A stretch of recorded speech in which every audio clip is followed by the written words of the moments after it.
Alors que les héros d'ici tout commence ont fêté Halloween ce lundi soir sur TF1, Gina LHM, la coordinatrice artistique de la série, nous dévoile les secrets de fabrication de cet épisode événement et les coulisses de son métier. Allociné, pour beaucoup, le travail de coordinateur artistique est un métier méconnu. Pouvez-vous nous expliquer en quelques mots en quoi cela consiste ? Gina LHM, c'est un métier dans lequel on va vers différentes casquettes. On doit avoir une certaine sensibilité à la production, à la mise en scène et au texte. C'est quelque part le poste qui fait l'interface entre les textes, les départements artistiques et qui signale à la production tout ce qui va sortir de l'ordinaire. Sur une quotidienne comme Ici tout commence, c'est un poste qui accompagne la mise en scène sur toute la préparation. C'est ce poste qui fait donc toute la lecture des textes et qui prend aussi toutes les décisions artistiques en ce qui concerne le maquillage, les coiffures et la déco. Vous faites donc le lien avec tous les départements artistiques ? Exactement. On est l'un des premiers postes à recevoir les textes. On les lit, on les décortique et on lance toutes les alertes à tous les départements artistiques de la série. Ça part du culinaire jusqu'à la déco en passant par le moindre détail des visuels, des contenus téléphoniques ou des comptes Instagram des personnages. Quelles sont les difficultés et challenges que vous rencontrez au quotidien ? CIST, un métier dans lequel nous sommes au contact de beaucoup de personnes pour faire valider les différents éléments artistiques. On doit donc donner un retour aux équipes sans les froisser ni dévaloriser leur travail.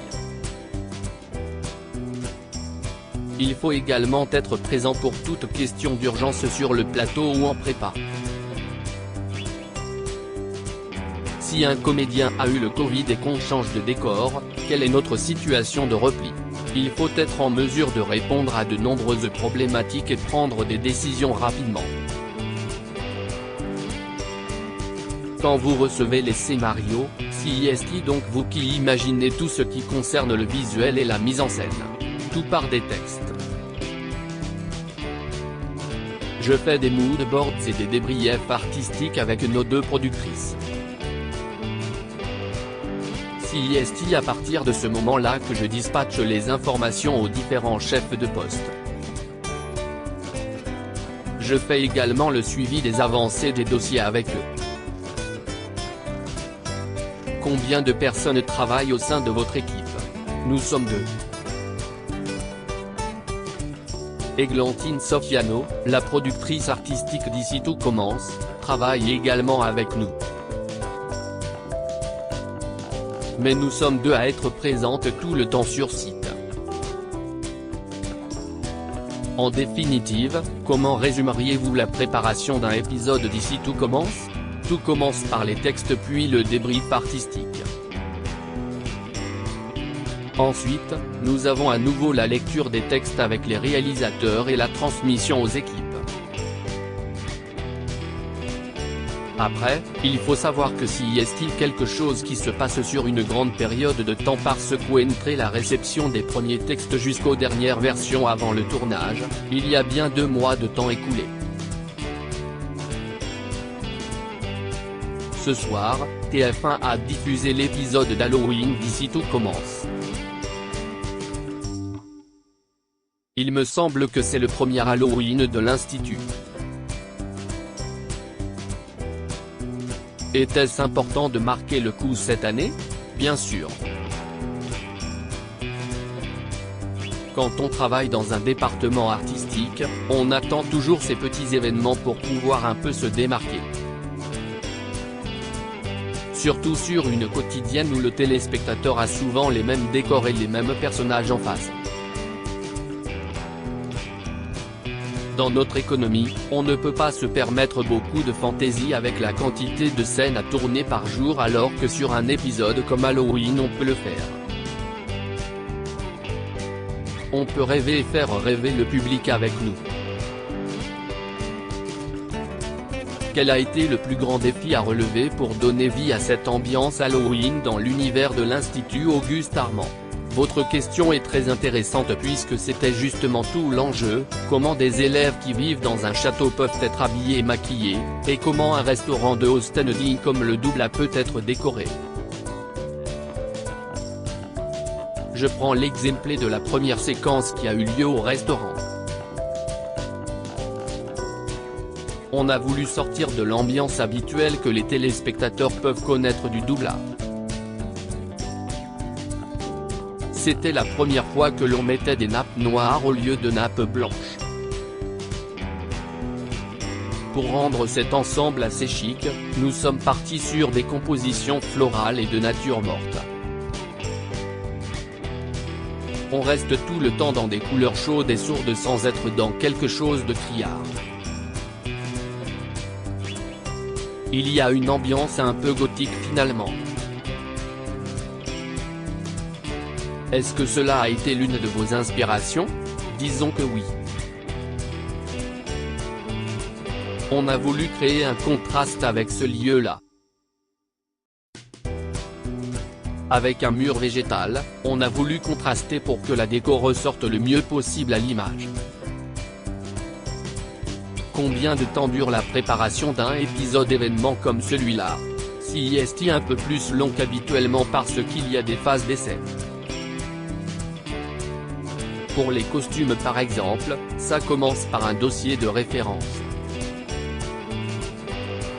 On propose à nos productrices un costume par personnage. Une fois que CIST validé, on le transmet aux équipes costumes, coiffure et habillage qui vont faire leurs achats et leurs essais. On propose donc à nos productrices 2 maquillages, 2 coiffures et 3 tenues, et ce sont elles qui choisissent la dernière version. Entre référence et validation, il y a au moins 2 journées de travail pour un personnage. Les costumes et les accessoires des personnages sont vraiment réussis. Comment avez-vous choisi les costumes de Greg, Michael Mittelstadt, Elliot, Louis, Fabien Wolfram, Charlène, Paula Petrenko, Théo, Vic et Hortense, Catherine David-Zeka? À travers les arches et les intrigues qui tournent autour d'eux actuellement. Pour Vic, Lou Langairi, on tournait l'Archange ou Démon à l'époque. Nous étions unanimes pour dire que ce serait bien de faire d'elle un ange déchu mais avec un maquillage assez génération Z. Il fallait que ça reste des personnages qui font partie de cette génération. Sur cette génération, le téléspectateur est habitué à regarder des séries comme Euphoria ou Elite. Il fallait donc trouver un esprit qui respecte l'énergie de cette génération. David Bowie est un choix assez fort pour le personnage d'Elliot. Vous pensez à ces choses-là quand vous créez les costumes? Bien sûr, surtout pour David Bowie. Ça reste l'un des symboles LGBT les plus marquants de l'histoire de la musique. Et je pense qu'Elliot, Nicolas Anselmo, est un des personnages LGBT les plus marquants des séries françaises. Ça valait le coup de faire le rapprochement. Théo est-il déguisé en vampire pour contraster avec le costume d'Angers de Vic et ainsi leur donner une image à contre-emploi de leur rôle dans l'intrigue actuelle? Pour être très honnête, le but n'était pas le contraste. Pour le personnage de Théo, c'était une demande personnelle de Khaled Alouache. Quand il a su que Vic allait être en ange, il a demandé à être Dracula. Les premières idées étaient de le faire en tueur en série. L'ambiance de la soirée d'Halloween rappelle les couleurs du bal de promo. Était-ce quelque chose de voulu? Ce n'était pas intentionnel de rappeler le bal de promo nécessairement, mais c'était intentionnel de partir sur ces couleurs-là, qui je pense sont devenues un code pour le téléspectateur des soirées Ici tout commence. En parallèle de la soirée d'Halloween, il y a une autre grande scène dans cet épisode. Celle dans laquelle Axel danse avec Jasmine pour se faire pardonner de ne pas avoir accepté son invitation au bal de promo. L'occasion pour vous de créer un tableau digne des plus grandes comédies romantiques. Quelles ont été vos inspirations?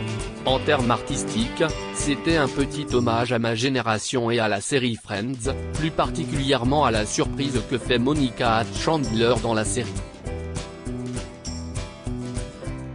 Je pense que toute personne qui fait du cinéma ou de la série et qui a regardé Friends, aime faire passer un petit clin d'œil à sa série préférée, rire. Et c'était l'occasion de le faire. Honnêtement, CIST l'un de mes épisodes préférés de la série. Ça a été un gros challenge de faire cohabiter une ambiance Halloween et une ambiance romantique dans un même épisode. Je pense que cela devient un peu une spécialité d'Ici tout commence. Si on regarde un peu en arrière avec l'épisode de l'explosion, on avait l'explosion à l'institut et d'un autre côté Celia, Rebecca Benamour, qui expliquait à son père comment utiliser Tinder. CIST devenu un peu un jeu de la série. Que ce soit pour les auteurs ou pour nous à l'artistique, on s'en amuse. Quand on a la chance de créer deux ambiances différentes dans un même épisode, ça fait toujours plaisir. En plus des décors, des costumes et du maquillage, la musique joue également un rôle essentiel dans Ici tout commence. Pour l'épisode d'Halloween, elle colle totalement à l'ambiance que vous avez imaginée. Est-ce que c'est vous qui choisissez? Je lance les alertes. Si parfois j'ai l'intention de nos productrices, je transmets l'alerte avec l'ambiance, mais sinon CIST notre équipe artistique en post-production qui gère dans le détail. Vous donnez des intentions? Exactement. Je donne aussi l'alerte en disant faites attention.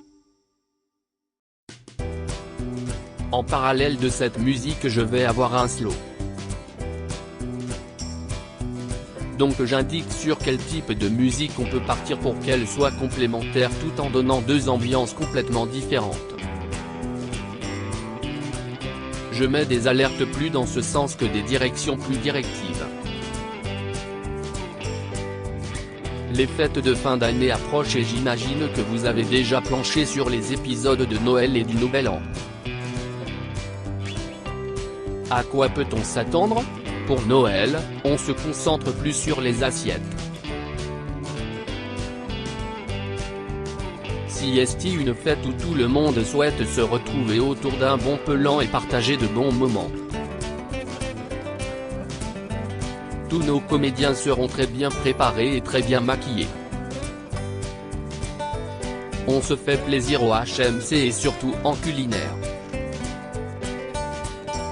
En 2 ans, est-ce qu'il y a un épisode que vous avez particulièrement aimé faire? Ça peut paraître cliché mais les 2 épisodes du bal de promo. C'était un plaisir à préparer que ce soit artistiquement ou techniquement. Dans notre métier, il faut aussi anticiper toutes les articulations des plans de travail. C'était un gros puzzle à mettre en place. Je suis fan de l'épisode 392, Rire. CIST surtout le fait de se dire qu'avec l'économie et le temps donné à une quotidienne, Ici tout commence arrive à sortir des images dignes d'une série en prime time. CIST une fierté pour nous.